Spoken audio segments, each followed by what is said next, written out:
ہفتے کے دن کی طرف اشارہ ہو. یہ وہ دن تھا جو یہودیوں کے لیے عبادت کے لیے، اجتماعی عبادت کے لیے خاص تھا. جیسے مسلمانوں میں ہم جانتے ہیں کہ جمعے کا دن جو ہے وہ اجتماع کے لیے، یہ جمعے کا لفظ بھی اجتماع سے ہی نکلا ہے، یعنی جمع ہونے سے.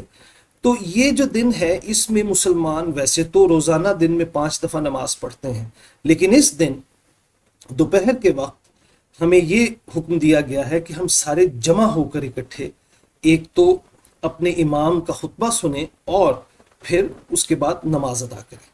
تو یہ دراصل ایک اجتماعی عبادت کے لیے، جس طرح جمعے کا دن ہے اسی طرح بنی اسرائیل کے لیے ہفتے کا دن تھا. ایک رائے یہ بھی ہے جس کے بارے میں زیادہ ثبوت موجود نہیں، لیکن ایک رائے یہ بھی ہے کہ اصلاً بنی اسرائیل کے لیے بھی جمعے ہی کا دن تھا، لیکن انہوں نے اس کو ایک دن آگے کر دیا. بہرحال اللہ تعالیٰ قرآن مجید میں ہفتے کے دن کا ہی ذکر کرتے ہیں.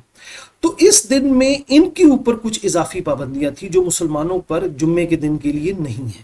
مطلب ہم جمعے کے دن کام بھی کر سکتے ہیں، کاروبار بھی کر سکتے ہیں، نوکری پر جا سکتے ہیں، اپنا دوسرے گھر کے باہر کے ہر چیز کر سکتے ہیں، ہم ایک عام دن کی طرح گزارتے ہیں. بس یہ ہے کہ وہ جو وقت ہے اجتماع کا اس میں ہم جمع ہوتے ہیں. جبکہ بنی اسرائیل کے لیے، اہل یہود کے لیے یہ خاص حکم تھا کہ اس دن وہ صرف عبادت کریں گے، اجتماع کریں گے، وہ کوئی کام نہیں کر سکتے. بہت ساری پابندیاں ہیں لیکن میں 2-4 کا ذکر کر دیتا ہوں. مثلا نہ گھر کا کوئی کام، نہ باہر کا کوئی کام، پیشہ ور جس سے روزگار کمایا جا سکے، شکار نہیں کر سکتے. تو اس طرح کی ان کے اوپر پابندیاں تھیں. اور یہ دن ان کے لیے یہ پابندیاں زائد اس لیے تھیں کہ یہ دن ان کو وہ یاد دلانے کے لیے تھا کہ جب ان کو فرعون سے نجات دی گئی تھی. تو خاص طور پر اتنی بڑی مدد جب اللہ تعالیٰ نے پوری ایک قوم کی تو اس کی یاد کو قائم رکھنے کے لیے اللہ تعالیٰ نے ان کو اس دن خاص عبادت کرنے کا اور ہر قسم کا کام چھوڑ دینے کا حکم دیا، تاکہ یہ یاد ان کی نسلوں سے غافل نہ ہو. ہر ہفتے وہ اس چیز کو یاد کریں کہ کس طرح اللہ تعالیٰ نے فرعون سے ان کی جان چھڑائی تھی اور ان کو فلسطین میں آباد کیا تھا. تو اس کی یاد قائم رکھنے کے لیے ہر ہفتے وہ اپنے اجتماعی عبادت کے دن میں باقی سارے کام چھوڑ کر صرف اپنے آپ کو اللہ تعالیٰ کی عبادت میں مشغول رکھتے تھے.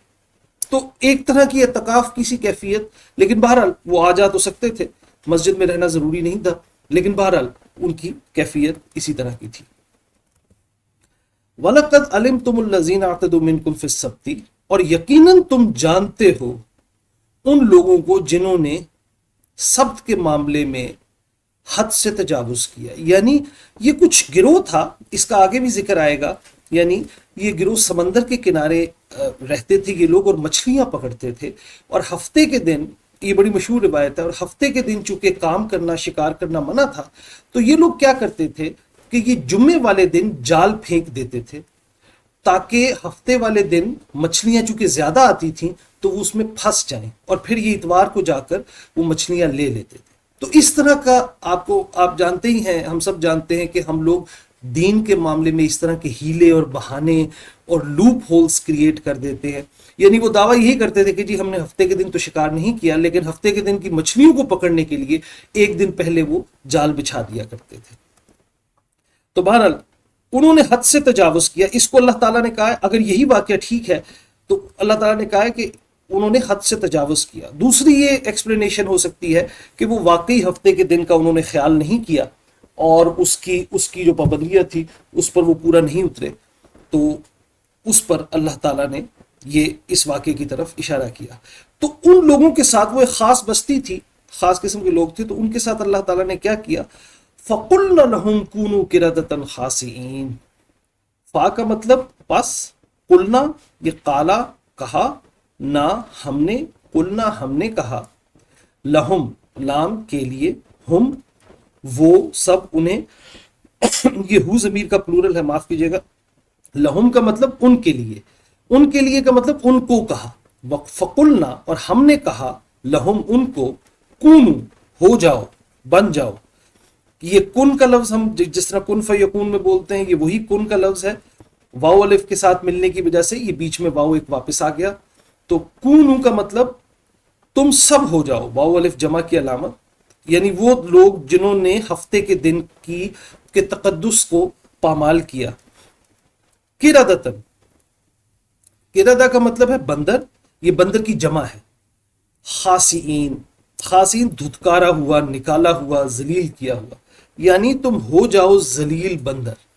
اللہ تعالیٰ نے پھر ان کو کہا، یعنی یہاں پر اللہ تعالیٰ یہ رسول اللہ کے سامنے جو موجود ہیں بنی اسرائیل، ان کو کہہ رہے ہیں کہ تم اس گروہ کو جانتے ہو، یعنی جنہوں نے ہفتے کے معاملے میں حد سے تجاوز کیا. اب حد سے تجاوز کیا تھا؟ یا انہوں نے پوری اس کے تقدس کو پامال کر دیا، یا کوئی ہیلا بہانہ تلاش کیا، جس طرح میں نے آپ کو مثال دی. بہرحال تم ان لوگوں کو جانتے ہو، ان کو کہا جا رہا ہے. اور ہم نے ان سے کہا فَقُلْنَا لَهُمْ کہ کونوا قردۃ خاسئین، ذلیل بندر، دھتکارے ہوئے بندر بن جاؤ تم سب.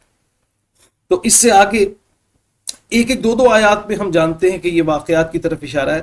تو اس سے اگلی آیت میں بھی اس سے آگے کی کنٹینویشن ہے انشاءاللہ تعالی، اس کو ہم کل دیکھیں گے. وآخر الدعوانا ان الحمد للہ رب العالمین.